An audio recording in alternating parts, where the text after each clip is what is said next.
some women, many I think, do have some level of weight gain. But then the question comes to, what are you doing to manage it, right? There's so much we can do. There is so much we can. You and I as Fit Banker coaches and Fit Bankers, we've been stamped many times over. But yeah, why don't you share some of the things that you have implemented, and I can share what I have. So for me, my Fit Banker journey came as a blessing in the time that I didn't even know I needed it. So before I joined Fit Banker, which was 2.5 years ago, I was like, oh, I'll do this on my own. And I tried, everybody knows what to do, but we all know we can't implement it on our own. No. Especially, I couldn't. Yeah. So for 2 years, I'm trying everything, but nothing's happening. I had swellings on my feet. I was tired all the time. I had rashes on my body, acidity, gas, and obviously I was overweight. But in this last 2.5 years of my Fit Banker journey, food and exercise. So in food, everybody says this, right? Stay away from inflammatory foods. And I think that was like my biggest eye-opener. Yeah. Coming from Gujarati families and not eating chapatis and rice. It's like a game changer. Yeah. And then everybody tells you, what are you doing? Yeah. Yes. Well, initially everyone's like, nah, it's a phase, eat something. It's okay. Just eat for today. And then once they know like you're firm and this is the lifestyle you've chosen, now they just be like, if we are going out for dinner, they'll be like, I'm making this. What can I make for you? Or they just know I'm not going to have this. So, yes. I made soup and salad for you. Or I've got this extra, this side thing for you. Even in like dosas and stuff, they'll make their normal rice batter. For us, they'll have, mung dosa or things like that.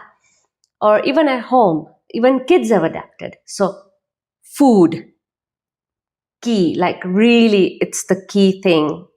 Food is your medicine at this point. Yeah, absolutely. So, there's one mantra we have, and that is eat the food that serves you, really.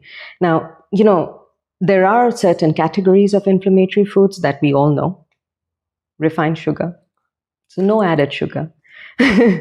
Alcohol, the best is to just steer clear of it. Some people say a glass of wine here and there, but you have to know that you can stop at just that one glass of wine and think what you're doing to your liver in any case. Bread.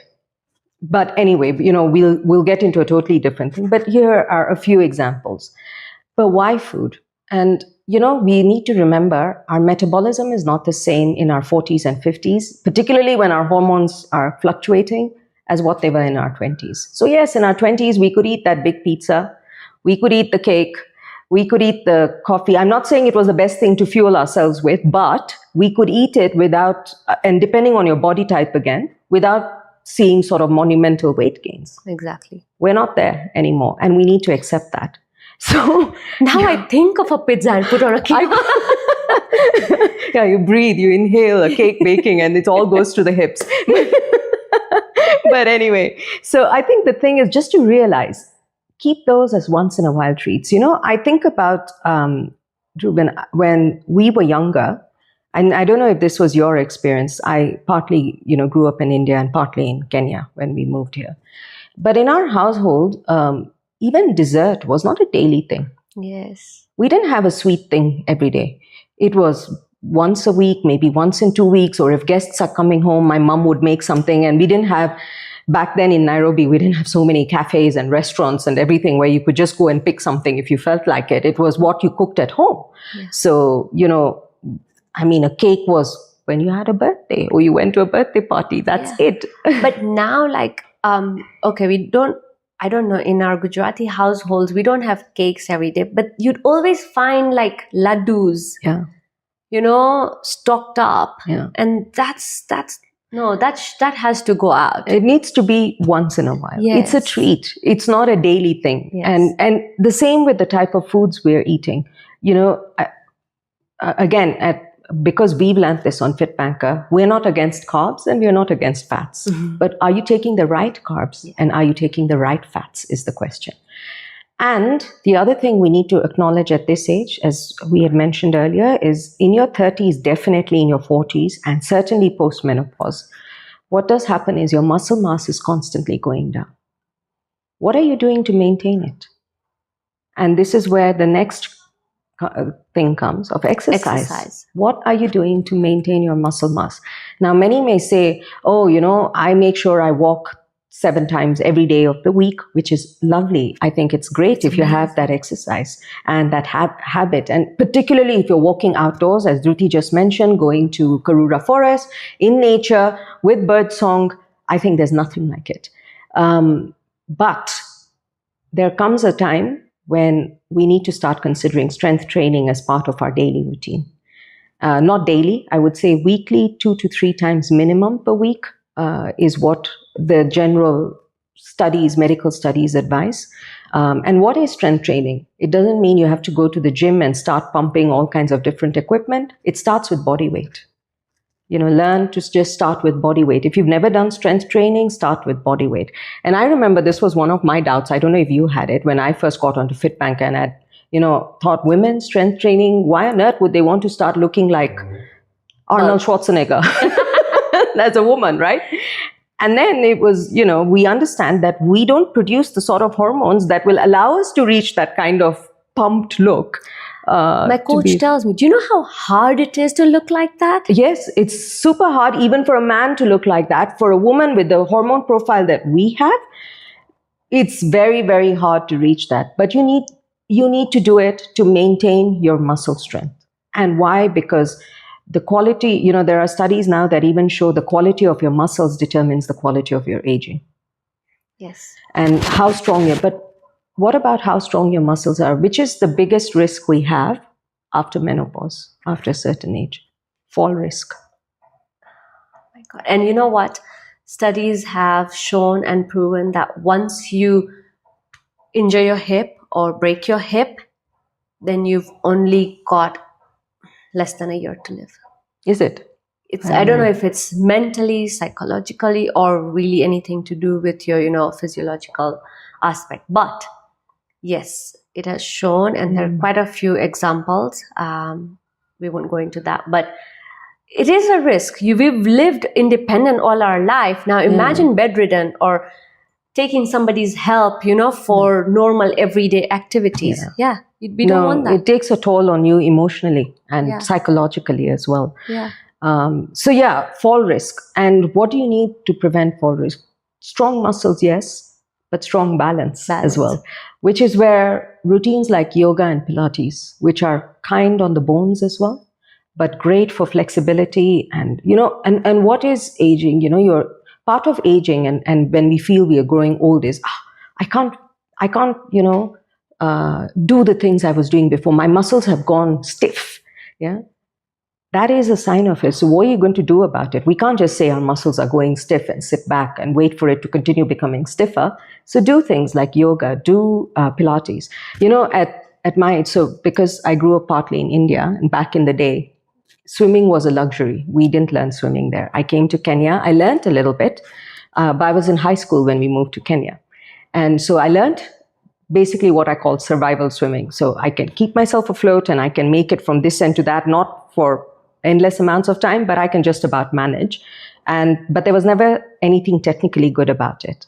Well, swimming is one of the best exercises, especially as, you're growing older, for your entire body. And so something I've embarked on a month ago is I'm going for swimming lessons. Oh, awesome. To learn actual swimming. And I was actually quite impressed with my own stamina, but I know that stamina is coming because of now about 2.5 years, roughly the same time as you, of being a Fit Banker. The holistic lifestyle and making sure that I'm doing my cardio per week. Cardio is walking or running or swimming, any of these things. Dance, my favorite activity. You see my dance videos, not my own, but as a group. But dancing is just beautiful, whatever it is. But you need to do one of those. And what is cardio? It helps promote your heart health because it gets your heart to pump. better, and it goes faster. And that's why you have elevated heart rates during cardio. But that helps your heart stay stronger and good, robust. Yeah. And then strength training, like we discussed. So I just want to come in and say it's never too late to start. Yeah. My mom, oh my God, bless her. I've been after her for walking.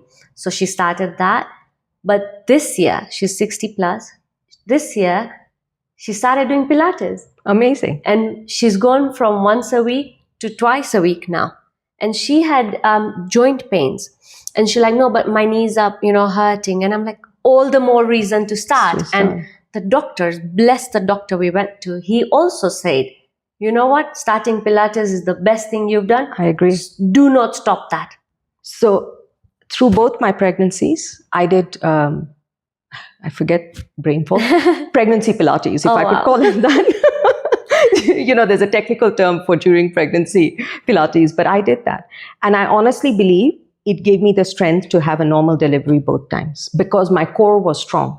Yeah. You have to go to a well-qualified, reputed instructor to do yoga and Pilates during pregnancy, yes. But it's amongst the most highly recommended exercise routines for pregnant women.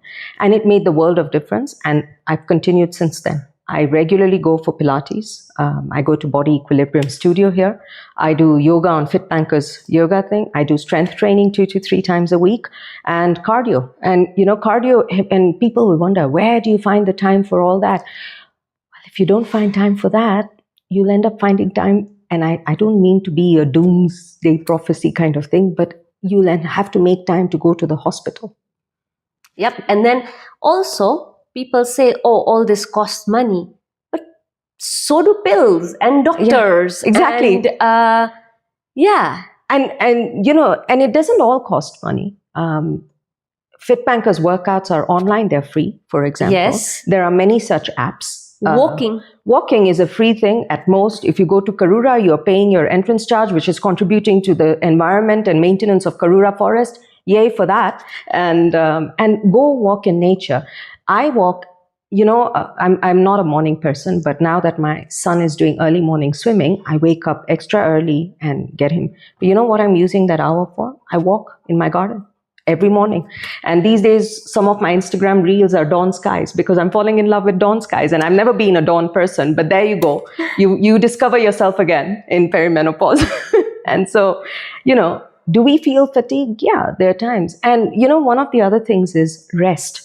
Your body needs rest. Remember, while we're doing strength training and cardio and yoga and Pilates to strengthen our muscles, as Ronnie often says on FitBanker, muscles rebuild when you sleep. Yes, sleep is so important. And rest. So good protein in your meals is so important. I think probably the most important macronutrient is probably protein. Yeah. Between the protein, carbs, and fats, you need to nail your protein, get the others in because you need them. And if we look at our plates these days, most of us don't have enough protein on our plates. We don't. And particularly, I think, as vegetarians, it's sort of Indians. Yeah. But, we would be going into a different conversation if we got into that. Yeah. So nail your protein. What is the average? If I could quote from FitBanker, what we know is 1 gram. 1 gram per kilo of body weight is your minimum. That's your baseline. If you're regularly working out because your muscles are going through wear and tear, you're looking at more. And usually the guideline we have at FitBanker is 1.5 grams. For women. Yeah. And it's the other way, 1.5 grams for men and if up to 2 grams per kilo of body weight that you have. And how do you know if you're then taking enough? Well, we have this lovely app and you've got to measure it out, put in the quantities of food and it'll tell you how much protein you've taken. But that's again a story for a different day. But yeah. So you mentioned something about sleep. Let's get to that. So how do we get quality sleep? Because we all sleep. Sometimes we've slept, but when you wake up, you feel like, oh, I'm tired, right? Okay. So quality sleep. So again, let's accept we have hormones at play. We may have a night interruption of sleep because, either we're having a hot sweat or there's another symptom that is, I don't know, I think it's perimenopause related because I'm going through it, and some studies do show, is frequency of urination seems to increase. Yes. Are you finding that? Yeah. And so, but if you're getting up just once a night, that's okay. That's normal. If you find you're getting up 3-4 times a night, please go consult a doctor. There's something else at play there. I continue. Okay. But once a night. So your sleep may get interrupted. But what can you do to optimize your sleep? So there are 2-3 things. One, there's this rule that I found on the web, and I think we even talk about it on Fit. It's called the 3-2-1 rule. 3 hours before your normal bedtime, don't eat anything more. Your body should not be busy with digesting food while you're trying to sleep. It does not help you have quality sleep. So you want to stop eating solid food 3 hours before you sleep. 2 hours before sleep, stop liquid intake. 1 hour before sleep, put away all your electronic blue light devices. That's the hardest to do. Please do not go to bed with your phone. And I think we're all guilty of this at some point. Don't go to bed with your laptop. I know that report is urgent, but it's not helping your sleep. And if you're not sleeping well, next day, you're not going to deliver that report well. So if we think of it that way. And even scrolling on our phone mindlessly, before we go. Just put away the phone. I'm guilty of that. Just put away the phone. Read. You don't want to be in front of a TV either. I mean the same thing. That 1 hour before, you don't want. And when you read, I'm an avid bibliophile. I read endlessly, but I'm very conscious of what I choose to read before I go to sleep. I'd rather read something technical, which induces me to go to sleep, than a murder mystery, which will keep me awake half the night, right? Even if you put the book away, your mind is churning. You don't want your mind churning information. Women in the, corporate, and this applies to men as well. We always have that urgent thing that's due and all. I don't know if you find, I've been in the corporate space for nearly 25 years. We have a report due, we're working on it till midnight. Yeah. We shut our laptop. Do you actually go to sleep then? Oh you don't. Because your mind is still churning all that. Your eyes and brain is still suffering from that overactivation of the blue light. So actually, by the time you actually sleep, it'll be 3:34 in the morning, and an hour or two later, you have to get up. So you've not slept properly. So we are perimenopausal, we are working, we've got things that are due, but we've got to know how to manage it. So 3-2-1 is one formula. Second thing, you want your room to be at an optimal temperature if it's possible. If we don't, for example, in Nairobi, it's not every house that has air conditioning. Our power often fails us, so, we may not have, but look, there are some things you can do to cool down. If you can at least keep a fan in the room, power allowing, at least keep the fan on when it's super hot. Wear clothes that allow you and your skin to breathe. Do not wear, there's a time for, if I could put it this way, those sexy satin pajamas and nighties, but this is not it. With our low libido, I think sexy lingerie is gone. But that satin stuff is doing you no favors. You're going to sweat in that anyway. So instead, what you want to look for is that nice, comfortable, even partly torn cotton pajama or shorts or nightshirt or whatever it is, or a nightie, but a cotton one. That is probably the best material in which your body is able to breathe, right? Yeah. And then blackout curtains. Blackout curtains, if that's what you need. Shower before you go to sleep. Yeah, cold shower, not a hot shower. A hot shower is not going to help you. It's going to overstimulate you. What you need is a cold shower that helps your skin, everything cool down, and then you can get. And there are some ladies who say they'll take 3 cold showers in a night and they're still sweating. Well, it's only a phase. It's going to get better. It's going to get better. It may get a little worse before it gets better, but it'll get better. So okay. I don't think they wanted to hear that. And if you have chronic insomnia, none of these things are helping, then you need to consult your doctor. I have, as Dhruti and I both said, we're not medical professionals. What we're relating from our experience. But the thing is, go speak to your doctor, because even doctors now, I'm not saying even, doctors do recognize the importance of sleep. So if it is becoming a chronic thing that is affecting your quality of life, they may prescribe certain sleep aids. It could be more natural, compound based, or it could be, whatever it is. But that is for a doctor to decide with you based on your particular symptoms and what your body will be able to accept. And don't take over the counter sleep aids. It's not going to help you. Yes. Um, And then while you talked about doctors, I've come to the supplements topic. Yeah. Because a lot of times people are like, oh, no supplements, yeah. But let's face it, in our everyday, foods, we're not getting the optimal, No.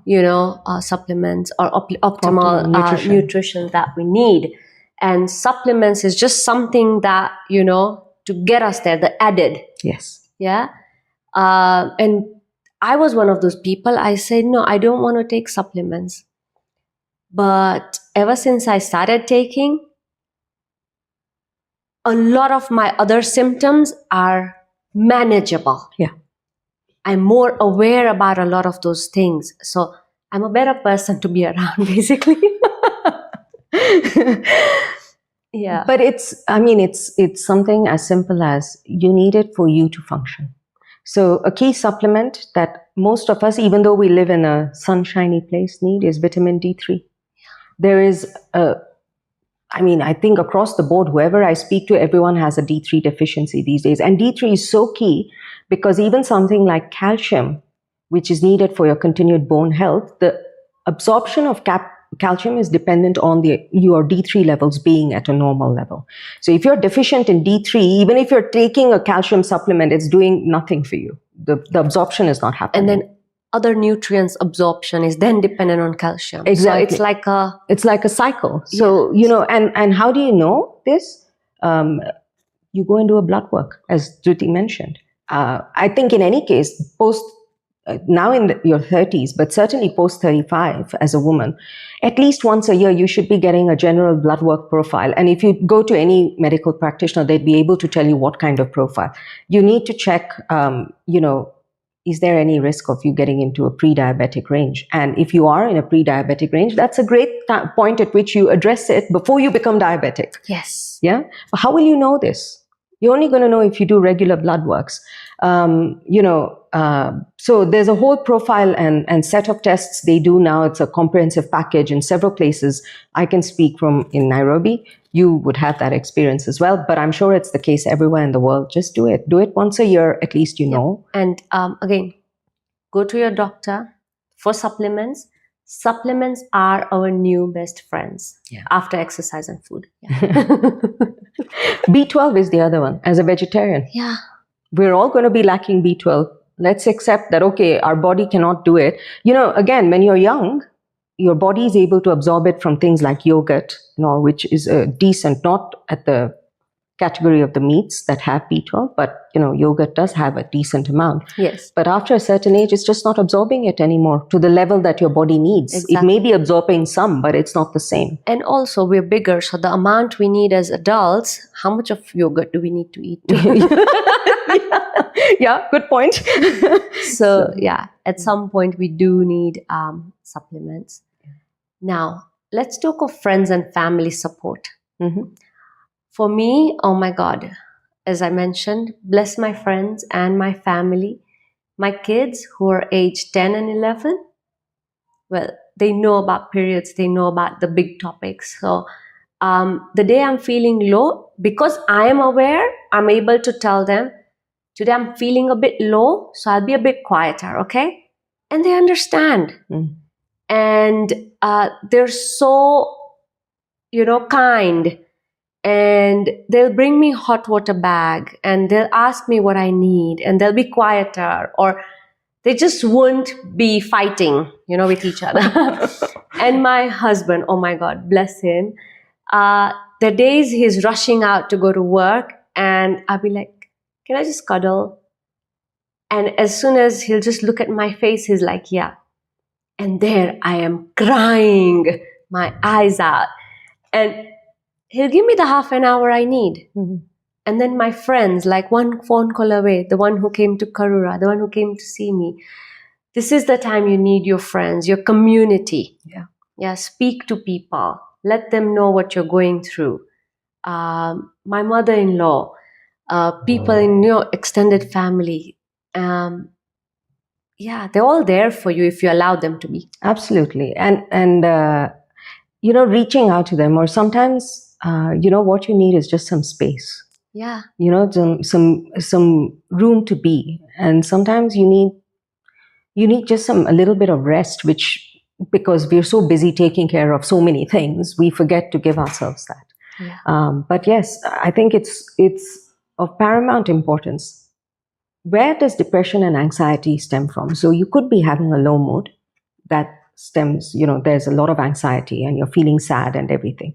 But if you're stewing about it in your own head, it only becomes worse and worse. So what it is that I'm feeling sad. Okay, I don't know what to do about it. Okay, and and now I feel like the whole world is coming to an end. And what if this happens? And my mind will go into all sort of doomsday things. And then I'll be thinking, and so what is actually happening? The same thing is just gathering momentum in your mind. And it was nothing to start with. But because you're not voicing it, as ridiculous as it may sound, because you're not voicing it, you're not sharing it, you're not telling somebody, the moment you talk to somebody, and we were to come to that as a separate thing, you journal about it. Once you write about it and you read it, you realize, this is ridiculous. What was it? But you got it out of you. Yeah, but if you don't get out, it'll be an explosion. It'll Absolutely. be a fight. And get out and meet people. Go and have a social interaction. Doesn't mean you have to, unless it is your jam, you don't need to go to a hall of 1,000 people to feel that. It could be you literally want to go out with a friend for a simple drink, for a coffee. You just want to sit somewhere quiet, zen, chill out. It could be just that. It could be that in going and sitting, even on your own, just in a coffee shop and people watching. We are blessed in Nairobi. We have so many places that are open, Yes. with gardens and trees and a little bit of water flowing and everything. These are all things that calm you down. So even if, your friends are busy, or that day you actually don't want to even talk, but you just need to get out of the house. It's the first thing. Get out, go and sit somewhere like this. Call a friend, and if they can't come and see you, do exactly what you did. Call and, have a rant on the phone or do a rant on WhatsApp. Yeah. If they can't speak also. Exactly. Send them voice notes of you crying. It's okay. It's okay. That's what friends are for. Yes. And that's what family is for. Sometimes, for me, sometimes Saturdays are sacred when it happens. Though these days, the children growing older, there are activities. But otherwise, I go to my mom's. And one of the biggest things there is I don't have to think about what is everyone eating.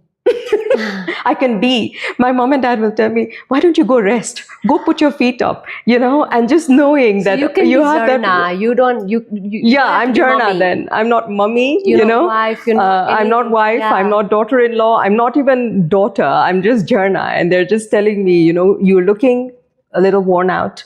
And it's said in the best of things, even if somebody says you look completely exhausted, if somebody is telling you that and it's somebody close to you, please realize they're telling you for your own good. Yeah. And you actually need to just go and lie down. And even if you don't sleep, at least just lie down. Just let your mind relax. So important. But yes, having family, those social connections, friends, meeting with them, we are a social animal to start with. Sitting in isolation helps nobody. It helps you if you're doing, for those 3-4 hours where you need to do deep work sometimes, or you're doing some intensive research, or artists and all do, Yes. and when they're busy with their art piece, they don't want to know what's happening in the rest of the world. But a lot of them, when they finish that masterpiece, they're out partying. Yes. Because now they need that social connection. Yes. We need social connection. So if you think you have to suffer this in silence, you don't need to. Talk about it. If you talk about it to people, there can be solutions coming forth. If you try and research, you can find out some things. But sometimes, research is not fair. And then, Google can pull up like 300 websites with information. And then there's some contradicting things and you don't know what to believe when you read it. For some people, if they're more hypochondriacal, they kind of go into the, oh my God, I've got some, like some people who have brain fog. Actually, there are some women who initially thought they're getting dementia or something. Yes. But it's just brain fog. Exactly. But you see, this is the thing. You read symptoms of dementia and you think, oh my God, am I getting dementia? But actually, the dementia symptoms are very different. Very different. And also, for awareness, read books which are specific to this. Yes. And we can tag one of the books that has helped you. Listen to such podcasts where it's just two women sharing their experiences, or some doctors sharing some real insight. on this specific topic, right? So yeah, awareness is good, but as you said, again, too much of it on Google, which is not directed, can lead you to it just leads to overwhelm and confusion sometimes. You know, you don't know what you're reading, and then all of, you know, especially if it comes from medical websites, they might use terminology that you just don't understand. So you don't know what you're reading anyway, you know. There are, I mean, this January, I attended a summit, online summit, which was called actually the Menopause Summit or something of the sort, arranged by this organization called the Heart Mind Institute. It was free because they're interested in just getting people, and a lot of doctors, medical practitioners, others, just talking about different aspects of it. I love Attend that kind of thing, you know, and then the recordings are available for a limited period of time, or you could pay a nominal amount to have the recordings for life kind of thing. Amazing. But, you know, you can attend things like that just to grow your own awareness. I think it's so important. And also, a very important topic I want to shed light onto, do things you love. So something that's aligned with your swabhav. Yes. So when we're hitting perimenopause and, you know, getting into this zone, we're also at that age where we want to give back. Yeah. And we want to be happy, and we want to connect with as many lives as we can. So even though you're in the finance sector, this cause of talking about perimenopause is so close to your heart. Yes, it is. And me bringing this podcast to life was also very much from this, my swabhav, and what I love doing now. Yeah. Right? Just creating awareness about different topics and celebrating different inspirational people around my, you know, life and in my life. So do something like that. Yes. Find, you know, as they say, find a purpose that is bigger than you. And when you're so engrossed in that, and sometimes it doesn't have to be something that is, you know, is going to make headlines around the world. It's really helping your neighbor do something, you know. But that day, your neighbor desperately needed your help. When you're in the act of service, you are what artists and sports people and all say, you're in the zone. Where time ceases to matter, where physical symptoms cease to matter. I can tell you, when I'm dancing, I'm in the zone. You know, I don't even realize the time has elapsed. When I'm swimming now, although I'm still learning, but when I'm in the water, that 1 hour that I'm in the water, I'm in the zone, you know. The other thing that I find, and was very helpful because that's when my mom got into it, but myself as well, is my hobby, and I know you have a similar handicraft hobby, is quilting and embroidery. When I'm working on one of my projects, hours can pass. I forget to eat, you know, hot flush. Yeah, I'm feeling a little hot. Doesn't really matter. You know, my mind is focused on the thing. You're not even realizing. And I'm not saying ignore what your body is going through, but if what your body is going through is perfectly normal, then you will find that your experience of the symptoms is diluted, because your mind and your soul are focused on something else, you know. And find out what it is. It could be painting. It could be, you know, a sport.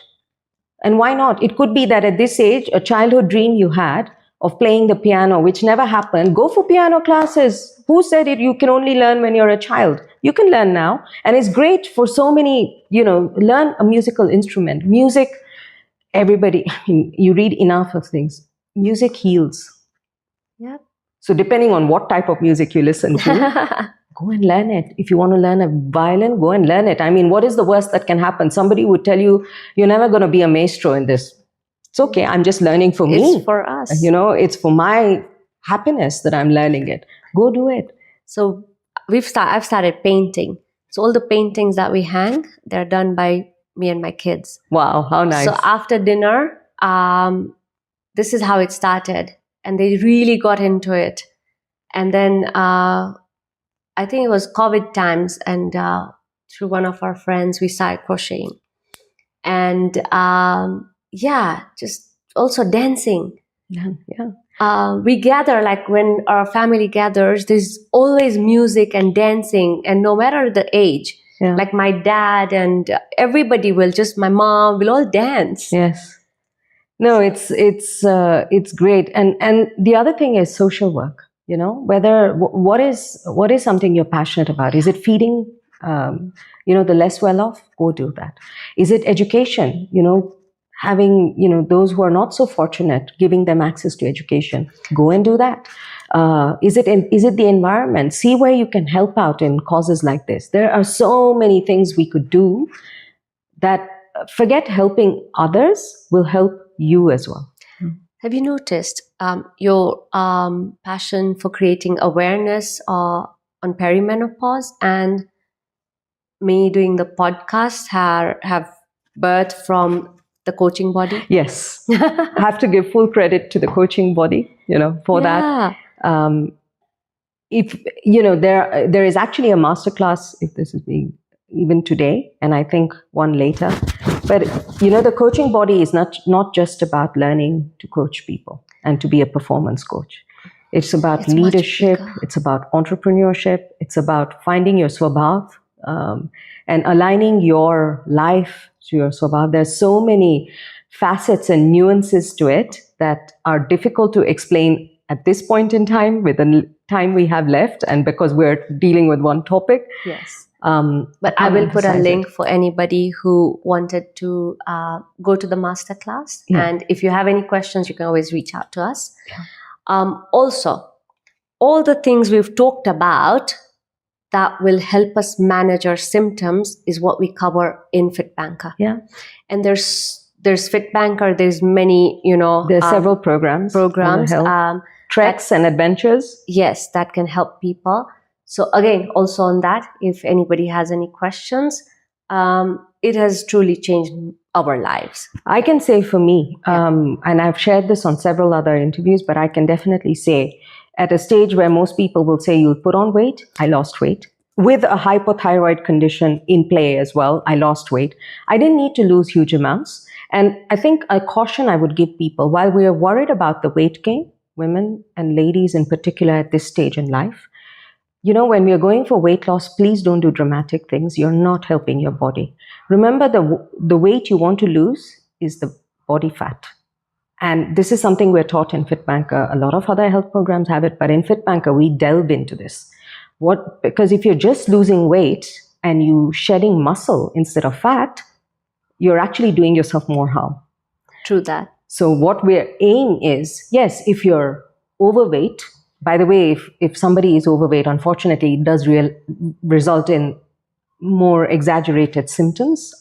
So yes, if you're overweight, you generally do need to bring your weight down, and there are enough programs. But how can you make your weight loss targeted towards losing fat and not muscle is something that we learned on FitBanker. And I had no concept. I didn't even know there was such a thing as body fat versus muscle mass. Same. And it's the first time I even understood that there's a term called skinny fat. Those people who look skinny, but actually their body fat ratios are high. Yes. And then they tell you they've got a cholesterol problem, and you think, but you're skinny. Yeah, I know 2-3 people who are so skinny and they've got cholesterol issues. I'm like, no, oh my God. And it's because, yes, their body type is the type that doesn't put on weight easily. So they can seem to be wolfing down tons of food, ice cream by the gallon, and cakes now and pizzas whenever, and chips. Anywhere. It doesn't show on the body, but it is clogging their arteries. It is causing them for their body fat ratio. So they may be slim looking, but their percentage of body fat to muscle mass is not a healthy ratio. The body fat is much higher than it should be. And so that's why appearances can be deceptive. Losing weight, particularly at this stage, please don't go on crash diets and crazy programs where you're trying to shed crazy amounts of weight. And then what's happening is the weight is going down because of muscle mass dipping, whereas body fat is kind of not going down as much as it should. Body fat will also go. If you're losing weight, you're kind of losing a bit of both. How can you target your weight loss towards more of the fat going down than losing muscle? Because you're losing muscle anyway, and we need to maintain our muscle mass at this stage. Even if we can't increase it dramatically, we need to at least maintain what we have. Exactly. And so this is something I find, yes, I understand the panic. you feel like, you were if you have to go by dress sizes, you were a size 8 today, tomorrow you're a 10, someday else you're a 12. And sometimes with the fluctuations, what happens is today you're a 12, tomorrow you're a 10, another day you're an 8, and you come back to the 12. It's okay. Yes. But when did the dress size become such an important factor in life anyway? No, it didn't. But it does affect our confidence. It affects our confidence. Yes, it does. And while we are going through all these symptoms, this one does make us feel a bit less, and we get into we the feel negative. less attractive more than anything else. And along with that bloating or weight gain, or how we see it, comes wrinkles on the face. Yeah. So what I would say is, like, maybe don't attack just the one symptom of weight gain, but approach everything holistically. Yeah. And that helps. So I lost the right weight on my program when I did it. But more importantly, you know how a lot of people complain of increased frequency of headaches and all during perimenopause? Again, because your hormones are fluctuating, so it does affect, and you get headachy and irritable and everything. I have the opposite. From being a person with migraines 2 to 3 times a week, I now get it once or twice a month. And it's usually around that time of the month, and which is a headache that has just become a migraine often, or sometimes it's just a headache. For me, it was life-changing. Wow. Not having constant pain, not having that constant panic attack of, I've run out of my migraine medication. Mm-hmm. We need to go to the chemist now. Even though you're not having a migraine. It's just, if you don't have it, you go into panic mode. But if you have it in your bag, it's okay, That was life-changing for me. But why is that? Because you come down to the same thing. It starts with your gut. Mm. And eating the right foods can make a world of a difference to how you generally feel. So, and people may find this a little difficult to believe, but changing your diet, making sure you're getting your movement in, your sleep quality as much as you possibly can naturally, and if not with the sleep aids, depending on what your doctor prescribes, plus the social connections and everything, can help you navigate perimenopause with a lot more grace. With the ability to laugh at yourself, which yes, we've done here as well. And I think just mainly embracing it. I think the one other thing is meditation and journaling. Yes. Don't underestimate the power of meditation. The power of meditation. I have been doing it in the last, especially like more regularly in the last couple of months. And it certainly helped me a lot better. But meditation, if you think it has to be you sitting in a corner for half an hour chanting something, it's not that. There are enough guided meditations.